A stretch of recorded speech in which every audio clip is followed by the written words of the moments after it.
We're looking at an 1835 small pocket guidebook for traveling on the Hudson River from Manhattan in New York City all the way north, up above Albany, heading towards Canada.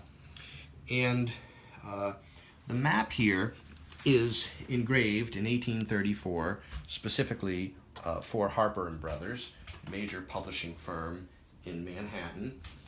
It folds up readily as issued into the book, like so. It faces the title page. The book is in a publisher's decorated cloth with the original paper printed letterpress label on the front cover. Here's the map at the front.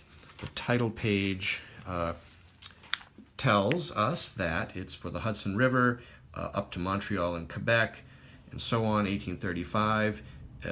A fourth edition, which is enlarged and improved. Oftentimes, these sorts of guidebooks of this era go through different editions, and later editions, in many ways, are as interesting or more interesting than earlier editions because of all of the supplemental information included in them.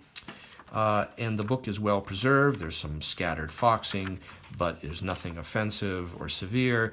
It's still a nice example of a scarce book, and it's currently available on my website, briandemambro.com.